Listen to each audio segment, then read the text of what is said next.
host of Gallivanting Like a Royal and the founder of gallivantinglikearoyal.com, coming to you from Paris, France. As you can see in the background, the Eiffel Tower. It will light up as when it gets a little bit darker, and it sparkles. Also, about 1 a.m. it goes off and it's completely dark through the night. I just want to give you some travel tips if you're flying from the East Coast of the USA over to Paris. Number one is look for area airports other than your default airport. You may have to drive 2 hours or 3 hours to a different one, but usually they have cheaper airfare. Saves money, which is a big thing in my book. Okay, we like to travel, not spending so much money. Also, if you're flying across the pond and let's say you have a connection at, like I did in London, Heathrow, and your airline cancels your connecting flight at the last minute, what do you do? Well, here's what we did. British Airways canceled our flight from London to Paris at the last minute. And scrambling to try to get another flight on a holiday weekend was nearly impossible. So they were like, okay, we can fly later and get you there the next day. No, that's not going to work for me. I paid for a hotel. Even though I have travel insurance, it was a non-refundable price. So you get a better deal by doing that. But if you change it tells you plainly no changes. So if you book a non-refundable fare, check with the hotel and say, well, what if my flight's delayed? Even though I lose that one night that I paid for that room, can I still check in and keep the remainder of my stay? That's a big thing to check. Also, you definitely need travel insurance. And day two, you need to stay tuned for day two tomorrow. It includes a trip to the emergency room in Paris. So you definitely want to hear that.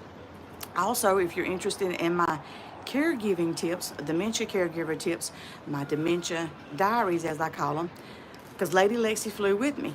You need to tune in to Duchess DJ Love to hear those tips, because what all we've encountered. Okay, another travel tip, always pack snacks to take with you and stay hydrated on that flight. Especially when you're flying 6 to 8 hours, maybe longer, you will need to stay hydrated. Yes, you may have to get up and go to the restroom, but it keeps you feeling well. And when you get to your destination, you're not tired, sluggish, and feeling run down from lack of water, because it makes your head hurt. So you might want to take an aspirin to help with that. Let's see what else I can tell you. Oh, since my BA flight in London was canceled, like I told you, I didn't want to arrive the next day. What did I do? Since I had lots of luggage with me and Lexi, because we were in Paris for over a week, we hailed us a taxi, took us to the St. Pancras station where you can take the Eurostar from London to Paris, which we did. Again, travel insurance will cover that because BA canceled our flight. Also, British Airways, as I call BA, will give me a refund, and they will give me some bonus points or something because they messed up my itinerary. And for loyalty and everything, they want to show good faith. They always give you some bonuses if you email customer service and say, hey, you caused me a lot of inconvenience here. I have a dementia traveler with me. You really messed up her day. You got to give them the sad story here and put it on them. It's their fault, okay?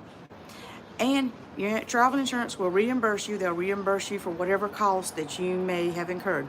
Like we had a taxi fare and then our Eurostar passes. Thank you, travel insurance. You don't never know if you need it, but you do. And medical is covered with your travel insurance. So thank God we had it, because emergency room visit took place on day two. Tune in tomorrow for day two. Okay, now getting back to my travel tips again. If your airline does cancel your flights and have to rebook you, and let's say you're okay with the overnight stay, they have to give you, cover your room for the night, unless it's weather. And if it's weather, they're off the hook. But if it's any other reason, they have to give you room and board and some food and transportation to get there. I did find out with British Airways, it wasn't due to weather why my flight was canceled. So if I had stayed overnight, they were going to put me up in a hotel. They were going to give me a food voucher and provide transportation costs back and forth. Okay, but then that's a hassle, right? That's a hassle. Okay, here's another thing. Since I decided I wasn't going to stay with them and let them hold my bags overnight or put me on a different flight, I had to retrieve my luggage. Here's the thing. It takes at least 45 minutes. Remember that, 45 minutes at least. Also, you only have someone escort you out of the airport if you decide not to fly every hour on the hour.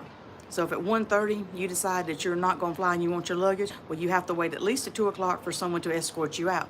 It takes 45 minutes at least to get your luggage. So the best thing to do is go at the next hour, say 2 o'clock, tell them, hey, I want my luggage, escort me out at 3. That gives you a chance to go get you a snack in the airport or rest or do something. So that's my travel tips from day. So stay tuned tomorrow for day 2 adventures, and tune in to Duchess DJ Love YouTube channel to find out my dementia caregiving tips, which you want to hear. Mwah! Javier Paris. Bonjour.